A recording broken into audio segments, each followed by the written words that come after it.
कार्तिक महात्म। बोलिए गणपति भगवान की जय। बोलो सत गुरुदेव महाराज की जय।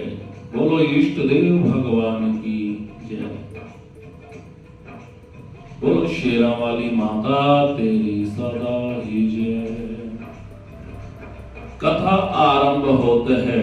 सुनिए वीर हनुमान, आसन लीजियो प्रेम से।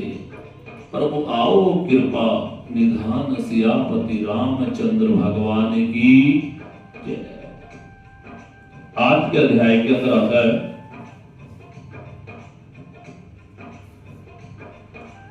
नारद जी कहते जब 2 घड़ी रह जाए,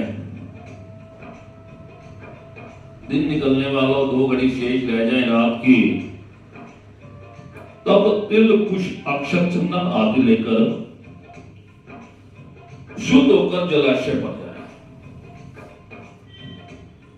कहते तिल भगवान कहते मेरे पसीने से पैदा हुए और मुझे बड़े प्यारे हैं। और जहां पर काले या सफेद तिल होते हैं वहां पर कभी भी नेगेटिव एनर्जियां आस पास भटकती नहीं है। तो कहते तिल अक्षत चंदन आदि लेकर शुद्ध चित्त होकर जलाशय पर जाएं। नहर की उपेक्षा नदी। देखिए इसके पीछे भाव क्या है। हम घर से जितनी दूर जाएंगे उतना ज्यादा पुण्य हमें मिलेगा। ऐसे अगर आप लोग कथा सुनते हो और कथा के अंदर आप किसी को अपने साथ सत्संग में लेकर आते हो, आपको पता है क्या फायदा मिलता है। उस इंसान का जो छठा हिस्सा होता है पुण्य का, वो आपको अपने आप मिल जाता है। इसलिए कोशिश करो जहां भी सत्संग कीर्तन हो दूसरों को अपने साथ लेकर जाओ, ताकि जो उनको पुण्य मिलेगा उसके भी हम हिस्सेदार बनेंगे। और ये सच्चाई है, जब एक इंसान सत्संग की तरफ जुड़ता है तो उसका पूरा परिवार उससे जुड़ जाता है। एक राजा था, बड़ा नास्तिक था। उसकी एक शादी एक नॉर्मल से घर में हुई। रानी जो आई वो पूजा पाठ में विश्वास करने वाली थी। तो एक दिन कहती है आपके महल में ना कोई मंदिर नहीं है, मंदिर तो बनवा दो। अब रानी थी, राजा ने उसकी बात मानी, मंदिर बनवा दिया। अब वो रोज मंदिर जाती है। और एक दिन क्या कहती है, राजा जी आपसे एक बात कहूं। कह लगे कहो। कह लगे मैं अकेली जाती हूँ, एक तो मेरे मन में भी आता और लोग कहते हैं कि देखो ये रानी तो बड़ा भगवान को मानती, पर राजा तो भगवान को मानता ही नहीं। तो कोई बात नहीं, तुझे बुरा लगता है तो मैं तेरे साथ चलूंगा। अब राजा ने जाना शुरू कर दिया। फिर एक दिन कहने लगे आप भी जाते हो मैं भी जाती हूँ। लोग कहते हैं माता जी बड़ी नास्तिक है, वो मंदिर ही नहीं जाती। उसने अपनी माँ से कहा कि माँ भी मंदिर में जाना शुरू हो गई।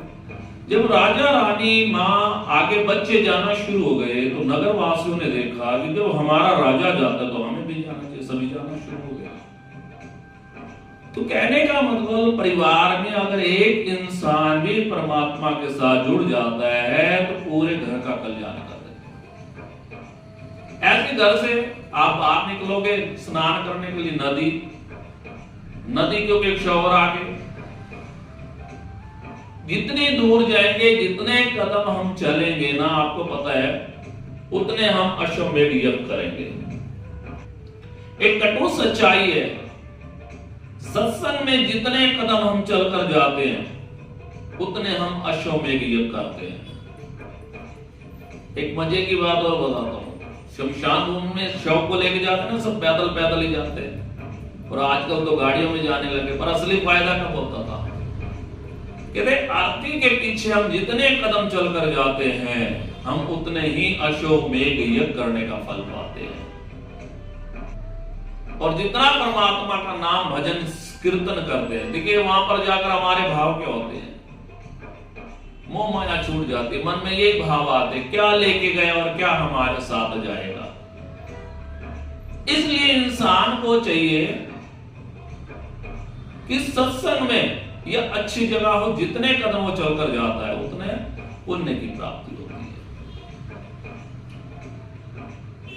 और जितना आप और हम शादी ब्याह में जाते हैं, नाचते हैं, कूदते हैं, उतने हम पाप कमाते हैं। लेकिन नाचना भगवान के आगे भी है, वो पुण्य देता है। लोगों के आगे नाचेंगे वो पाप देता है। इसलिए सबसे पहले क्या करें, प्रातः 2 घड़ी रह जाए, दिन निकलने वाला हो, उठे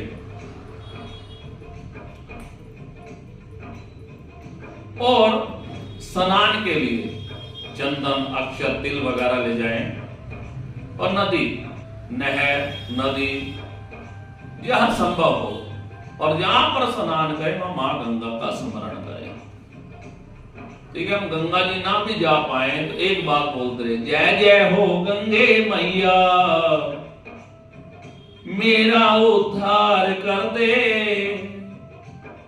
जय जय हो गंगे मैया मेरा उद्धार कर दे, ब्रह्मलोक से आई माता पापियों के पाप हरने, मैं मियां पापी माता मेरा उद्धार कर दे, जय जय हो गंगे मैया मेरा उद्धार कर दे। एक महात्मा एक सपना देखते, सपने में क्या देखते हो, मां गंगा से कह रहे, मां सबसे ज्यादा मैली तो तू है, जो भी आता अपने पाप छोड़ जाता है। मां गंगा ने जवाब दिया, अरे भक्त मैं तो सुबह भी पवित्र होती हूँ, शाम को भी पवित्र हो जाती हूँ। कहने लगे कैसे? कहने लगे जो श्रद्धा के साथ आते डुबकी लगाते वो अपने पाप छोड़ जाते हैं, और जो लोग श्रद्धा से नहीं आते उल्टे सीधे कर्म करते हैं वो उन पापों को लेकर चले जाते हैं। मैं तो सुबह भी पवित्र होती हूँ और शाम को भी पवित्र हो जाती हूँ। ऐसे सत्संग के अंदर होता है, जो सत्संग को श्रद्धा और भावना के सुनता है उसके पाप खत्म हो जाते हैं, और जो वहां सत्संग में आकर बातचीत बस इधर उधर की कहानियां करने चला जाता है उन पापों को ले जाता है।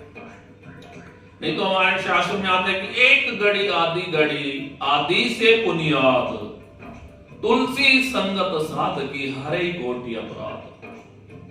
और कलयुग पर तो विशेष आशीर्वाद है भगवान का कि कलयुग केवल नाम आधारा, सिमर सिमर नर उतरे पारा। जब राजा परीक्षित वेद व्यास जी से कथा सुन रहे थे तो देवता अमृत लेकर आ गए। कहते देवता फल तो भोग सकते पर कर्म नहीं कर सकते। कहने ये कथा का श्रवण हमें करने दो, तुम मौत की वजह से तुम्हें श्राप मिले कि तुम 7 दिन में मरोगे, तो तुम अमृत पियो, अमर हो जाओ, हमें कथा दे दो। तब तक राजा परीक्षित को ज्ञान हो चुका था, उसने समझ लिया कि सत्संग से बड़ा कोई अमृत नहीं है। तो कहने का मतलब क्या, बड़ी श्रद्धा, कोई भी काम करो उसमें आपकी श्रद्धा होनी चाहिए, भावना होनी चाहिए। मान लो हम सत्संग करें, हमारा ध्यान कहीं हो रहा है, आप अपने नंबर लेके देखो, अगर आप और हम किसी के घर में जाएं, वो हमारे आगे सब कुछ रख दे, काजू बादाम मेवे सब कुछ रख दे, लेकिन खुद आपको अटेंड ना करे, क्या आप लोग खुश होते हो? आप और हम क्या कहते हैं, हम कोई खाने थोड़े ही आए। इसी प्रकार भगवान को हम कितना द्रव्य, कितना कुछ भी अर्पण कर दे, भगवान खुश होने वाले नहीं। भगवान कब होंगे? जब हमारी श्रद्धा और भावना होगी। और इसका उदाहरण क्या है? रामायण के अंदर देखो, विभीषण सोने की माला लाया जब राज्याभिषेक हो रहा था। क्यों लाया? कि दुनिया देखे कि विभीषण क्या लाया। राम जी समझ गए कि ये दिखावा करना चाहता है। राम जी ने उस माला को सीता को दे दी, सीता ने हनुमान को दी, और हनुमान जी उसको तोड़ते जा रहे, फेंकते जा रहे। अब आप लोग सोचो, आप किसी को कोई गिफ्ट दो और आपके आगे वो गोल कर ये कह दे कि अच्छा नहीं है, तो क्या हाल होगा? वो हाल आज विभीषण का हुआ। हनुमान जी ने बोला क्या करो? क्या लगे जिसके अंदर के चीज के अंदर राम नहीं है, विश्वास नहीं, भावना नहीं है, वो बेकार है। क्या तुम्हारे अंदर भगवान है? तभी तो कहा, देखा जब विभीषण ने चोट लगी दिल के अंदर, अदरक का स्वाद क्या होता है, क्या जाने ये बंदर। तब हनुमान जी ने क्या किया, छाती फाड़ के दिखाई और क्या संदेशा दिया, देखो राम, ये अहंकार और अभिमान बड़ा प्रभु को कुछ नहीं भाता है। श्रद्धा से जो केला भी दे दो तो छिलका भी खा जाता है। भगवान विदुर के घर गए, केले के छिलके खा के भी प्रसन्न हो गए। खा गए सुदामा के चावल, देखा ना रूखे सूखे हैं, इसमें संदेह नहीं भाइयों, भगवान भाव के रूखे हैं।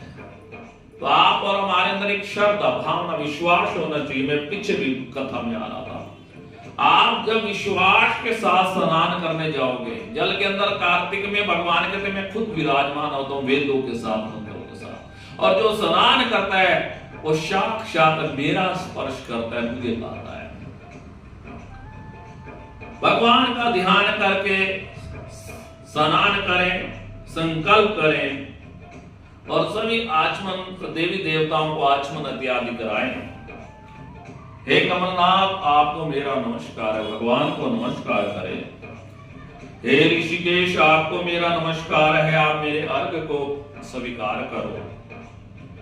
बैकुंठ, प्रयाग, बद्रिकाश्रम जहां पे विष्णु भगवान गए, 3 प्रकार से पैर रखा, वहां ऋषि वेद समस्त देवता मेरी रक्षा करें। हे दामोदर, हे कृष्ण, हे देवेश, आपको प्रसन्न करने के लिए मैं कार्तिक स्नान कर रहा हूं,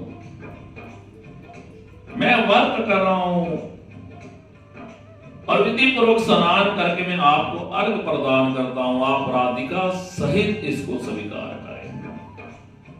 कहते जो इस प्रकार कार्तिक का स्नान और कार्तिक के व्रतों का फल मुझे अर्पण करता है, भगवान कहते हैं मैं उसको सर्वस्व प्रदान कर देता हूं।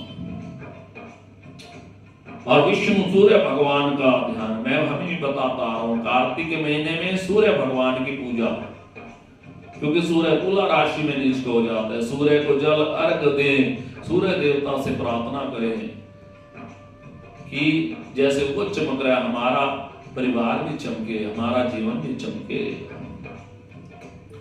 और जल के अंदर गृहस्थी तिल और आंवले का चूर्ण बनाकर स्नान करे, और विधवा स्त्रियों तो उससे तुलसी की जड़ मिट्टी से स्नान करना चाहिए।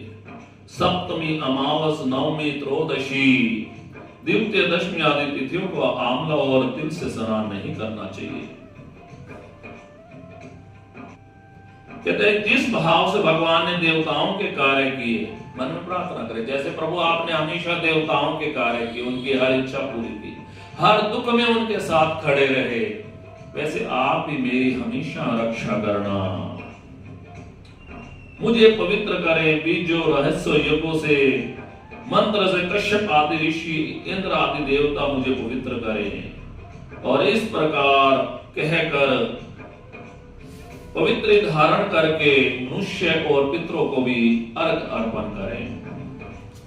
इससे पितृगण स्वर्गों में सुख को प्राप्त करते हैं और पितरों के आशीर्वाद से गृहस्थी को ना अन्न की कमी आती, ना धन की, ना वंश वृद्धि की। और फिर स्नान करके भगवान को चंदन, पुष्प, खाद्य सामग्री, फल फूल इत्यादि अर्पण करें।